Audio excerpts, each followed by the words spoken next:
du révérend Paul, je vous le montrerai dans les heures qui suivent ou sinon demain. Parce que je vous ai demandé de partager, vous n'avez pas assez partagé. Donc ici, moi j'ai reçu une vidéo de quelqu'un que je ne connais pas, un numéro inconnu et tout ça.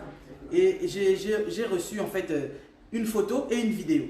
Et dans cette photo, je ne sais pas si vous pourrez voir, si vous pouvez lire, ça a l'air d'être à l'envers. Est-ce que vous arrivez à lire? Je vous mets ça là. Est-ce que vous arrivez à lire? C'est à l'envers, hein, malheureusement, parce que j'ai tourné la photo. Est-ce que vous arrivez à lire? Je vais vous lire ce que j'ai ici devant moi. Je suis parti. Si j'ai fui, ce n'est pas pour fuir la justice, mais plutôt l'injustice. Parole du révérend Paul Mukendi lui-même. Ça, c'est ce que j'ai ici. J'ai la vidéo, mais je ne vais pas vous la mettre aujourd'hui. Je vous la mettrai tout à l'heure, si mon humeur est bonne, ou sinon demain. Mais j'ai une vidéo où l'homme de Dieu lui-même est en train de vous dire les raisons qui l'ont poussé en fait à partir, à s'en aller. Alors, je ne vois pas tellement trop de commentaires à faire là-dessus. Parce qu'en fait, c'est à l'envers, oui, c'est vrai, c'est à l'envers, mais je ne vois pas autrement comment vous le montrer, mais vous voyez quand même, ici, il y a sa photo en fait. Il y a sa photo ici, donc vous voyez, il y a sa photo ici. Donc je viens de vous lire ça. Je viens de vous lire ça. Je viens de vous lire ça. Donc voilà. Je viens de vous lire ça. Donc je répète encore. Ce qui est écrit, ça c'est lui-même. Hein. Si je suis parti, si j'ai fui, ce n'est pas pour fuir la justice, mais plutôt l'injustice. Alors par là, je voudrais simplement dire que, moi j'arrive à la fin de mon live, mais je voudrais juste vous dire que prions pour l'homme de Dieu. Parce que ce qui est vrai, il y a la justice de Dieu, il y a aussi la justice des hommes, mais à l'heure qu'il est, moi je vous transmets simplement les paroles qui sont venues de lui-même en fait. Il a donné les raisons, moi en tout cas j'ai la vidéo. Ça je vous ai juste montré d'abord la photo. Et il explique en fait sur la vidéo pourquoi il a décidé de partir.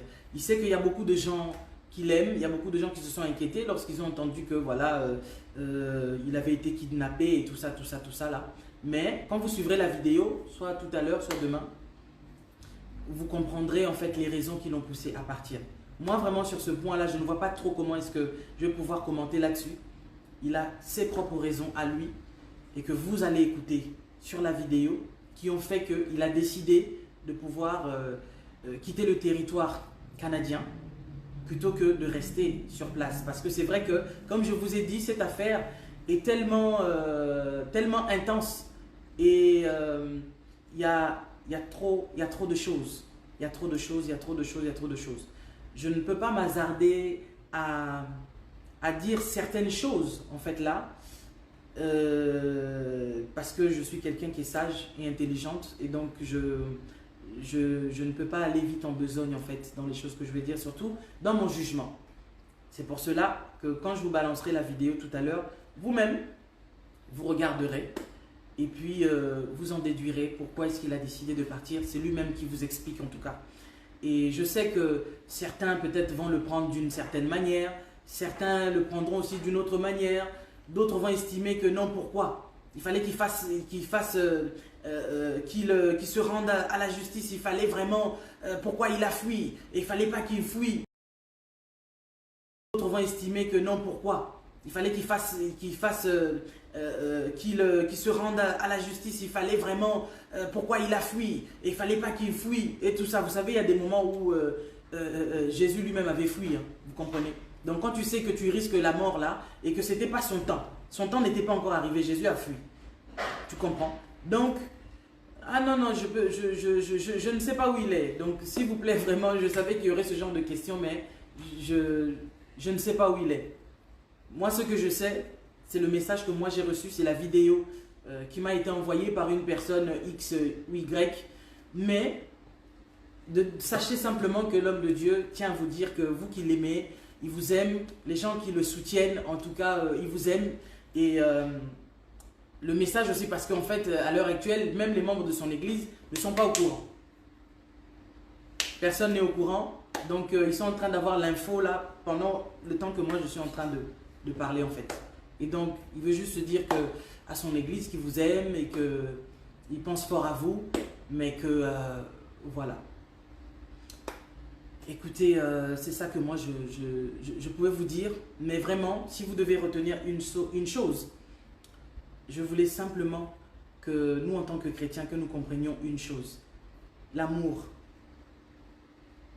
Je sais que la Bible dit que à la fin des temps, en fait, l'amour d'un grand nombre se refroidira. Et c'est ça que nous constatons aussi, le fait de voir que quelqu'un peut se tenir devant son écran, devant sa caméra, pendant 5 heures du temps, juste pour faire une émission contre quelqu'un. Parce que tu n'as pas compris quelqu'un. Je vais vous dire quelque chose, la contradiction n'est pas la compromission.